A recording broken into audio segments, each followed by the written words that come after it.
La bruja de Miramar de Carlos Gallini, narrado por Didac.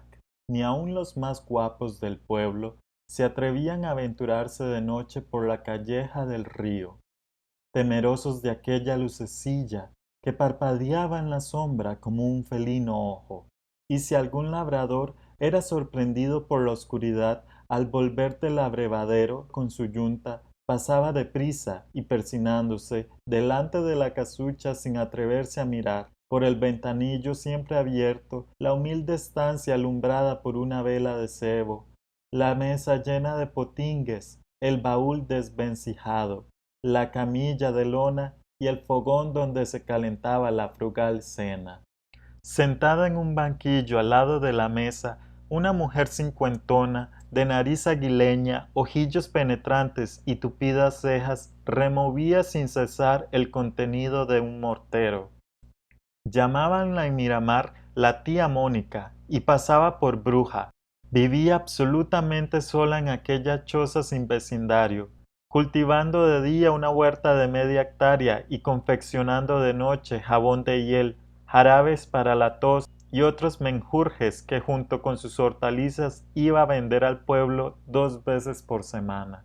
Comprábanle sus artículos más por miedo que por caridad, y fue sin duda por alejarla de la aldea por lo que don Alonso, el dueño de los terrenos colindantes, insistía en comprarle la exigua finca. Venderla, ni por pienso. ¿Cómo deshacerse de una propiedad que le proporcionaba la subsistencia y le permitía vivir sin mendigar favores de nadie? Allí veía deslizarse los años, siempre atareada y silenciosa, cada día más flaca y huraña, gastada prematuramente por las penas del alma y los achaques del cuerpo. Pero cuando rendida del ajetreo diurno se echaba sobre su lecho, una sonrisa de inefable dicha entreabría sus marchitos labios y parecía iluminar como una aurora las paredes de la estancia. Y es que no hay nadie, por infeliz que sea, que no tenga un recuerdo o una ilusión que mitigue sus penas, y la tía Mónica tenía un hijo. 15 años atrás, cuando vivía en la capital, se vio obligada a separarse de su brutal marido y a irse a Miramar, a aquella casita que le había legado una tía suya. Pero su único hijo, su Jorge, fue reclamado por el padre y encerrado en un colegio, con orden expresa de evitar las visitas de la madre. Durante muchos años la pobre se contentó con ir de cuando en cuando a la ciudad para contemplar a su hijo a través de la verja del patio de recreos, y con enviarle furtivamente dinero, dulces y cartas que nunca eran contestadas. Al final murió el tirano, cuando el niño, convertido en gallardo adolescente, iba a comenzar sus estudios en la escuela de comercio. Por eso trabajaba de noche y de día sin importarle su quebrantada salud. Por eso cuando dormía brillaba en sus labios una sonrisa. ¿Qué importaba que el joven recibiera con frialdad, casi que con disgusto, sus visitas? Era natural, estaba relacionado con las principales familias de San José, ¿y qué dirían sus amigos si supiesen que era hijo de la bruja de Miramar? Terminados sus estudios se encontró Jorge con un problema de más difícil solución. No había plazas vacantes en los almacenes. En vano solicitó, recurrió a los amigos, a los avisos. Nada. ¿Estaba pues condenado a morirse de hambre en la capital? No. Su madre velaba por él. Precisamente el señor Rodríguez, el tendero más acaudalado de Miramar, necesitaba un tenedor de libros. Por consejo de la tía Mónica solicitó Jorge la plaza, y la obtuvo, gracias a sus excelentes recomendaciones. Pero antes de trasladarse al pueblo, manifestó a la pobre vieja la conveniencia de ocultar su parentesco. Él alquilaría un cuartito, y ella podría visitarle de noche. Y ella, que había soñado con arreglarle la única habitación de su casucha, tenerle siempre a su lado, paciencia, sí, Jorge tenía razón. ¿Cómo conquistarse buena posición social si los vecinos se enterasen de que era hijo de la bruja? La acogida que le dispensó el señor Rodríguez no pudo ser más cordial. Bien era verdad que a su competencia unía al joven cierta distinción de maneras y una formalidad que le captaban la simpatía de todos.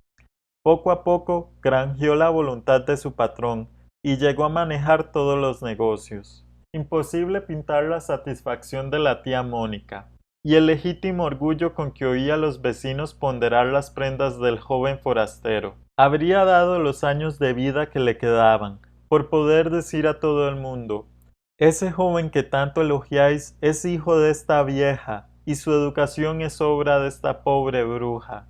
Y en la imposibilidad de hacer tan imprudente revelación, la tía Mónica se alejaba suspirando.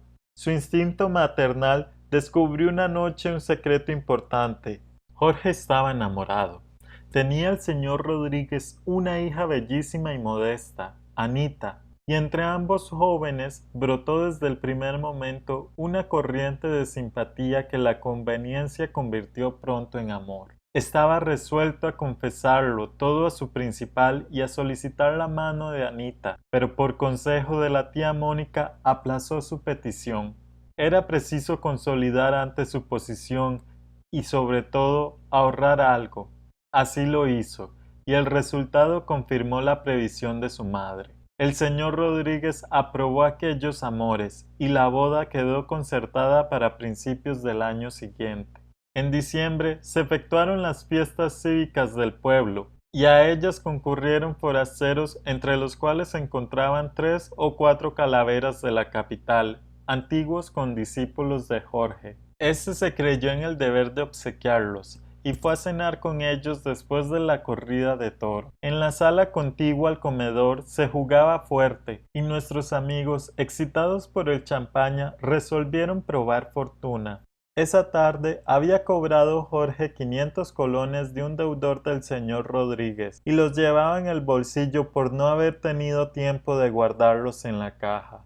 Y deslumbrado por los montones de oro y de billetes, jugó por primera vez. Jugó toda la noche, y al amanecer había perdido cuanto llevaba, inclusive el dinero que no era suyo. Cuando el aire de la mañana hubo refrescado su frente, pensó avergonzado en su calaverada, y recordó con horror que 2 días después era el balance anual de la tienda. ¿Cómo confesar su falta, su cadena de faltas, a un hombre de tan rígidos principios? ¿Dónde conseguir aquel dinero, si había invertido todas sus economías en los preparativos de la boda? Estaba perdido, irremisiblemente perdido. Posición, estimación, amor, todo se había hundido en el abismo de aquella noche fatal. A las 10, cuando la tía Mónica llegó sigilosamente al cuarto de su hijo, sintió helársele el corazón. Echado en el escritorio, en el cual se veían algunos pliegos recién escritos, Jorge sollozaba con el rostro oculto entre las manos. Sobre los papeles había un revólver cargado. A fuerza de caricias y súplicas y de lágrimas, la pobre mujer logró averiguar la causa de tan terrible determinación. ¿Cómo? Si aquello no valía la pena. ¿No estaba allí su madre? No, no había que menear la cabeza con desconfianza. ¿Qué estaba pensando? Ella tenía sus ahorros. Si al día siguiente no estaba allí el dinero, podía él suicidarse si quería, y así que le hizo jurar que no atentaría contra su vida hasta la noche siguiente, y después de asegurarle de nuevo que para entonces traería los 500 colones, la tía Mónica se retiró, llevándose el revólver. Algunos curiosos la vieron otro día entrar con el rico don Alonso en la oficina del notario y salir luego con el rostro radiante de gozo y apretando algo bajo el raído pañolón. Eran los 500 colones en que había vendido su casa y su huerta, que valían más de 1000. 8 días de plazo le había dado el comprador para desocupar la casa. ¿A dónde iría a refugiarse? ¿De qué viviría en adelante? ¿Qué importaban esas pequeñeces con tal de salvar el ídolo de su corazón? Durante 2 semanas la vieron por las calles del pueblo vendiendo potingues, pero ya no hortalizas, cada vez más flaca y tosiendo sin cesar. Su hijo ignoraba la venta de aquella heredad que ni siquiera conocía, e ignoraba también que su madre vivía en un cobertizo azotado por el viento y por la lluvia. ¿Cuánto sufriría si lo supiera?, pensaba la infeliz, cegada por su amor materno, sin comprender el profundo egoísmo de aquel hijo desnaturalizado. Después, nadie la volvió a ver por las calles del pueblo. Devorada por la tisis y postrada en el lecho, habría muerto abandonada si una vecina caritativa no le hubiera llevado de tarde en tarde algún socorro.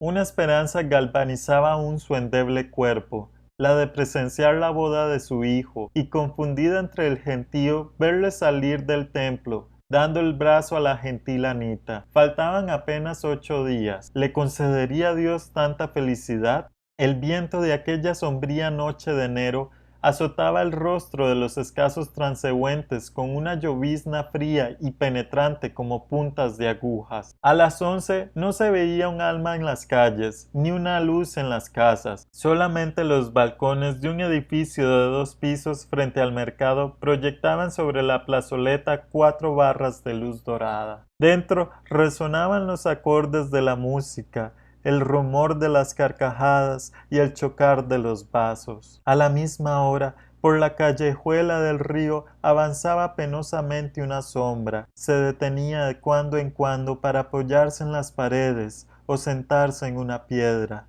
y continuaba luego su camino, casi arrastrando, murmurando entre accesos de tos: «Dios mío, dame fuerzas para llegar». Más de media hora tardó en recorrer 300 metros que la separaban de aquellos balcones. Al llegar frente a ellos, se dejó caer extenuada sobre la hierba. ¿Era sueño o realidad? Al través de las vidrieras vio una lujosa mesa guarnecida de señores y caballeros. En el sitio de honor, una bellísima joven vestida de blanco y coronada de azahares bajaba los ojos ruborizada y sonriente, mientras a su lado un apuesto mancebo murmuraba a su oído palabras de amor. Y la moribunda pensó enajenada que toda aquella felicidad era obra suya, que su misión estaba cumplida, y que el cielo le había otorgado la recompensa debida a su heroica abnegación. Y mientras en la sala continuaba el alegre concierto de la música y las risas, fuera la llovizna seguía cayendo, cayendo fría como el olvido y despiadada como el egoísmo. A la mañana siguiente se encontró sobre la hierba de la plaza el cadáver de la tía Mónica. Su rostro reflejaba aún en una inefable sonrisa la encantadora visión que tuvo al partir de este mundo. Fin de La bruja de Miramar, de Carlos Gallini.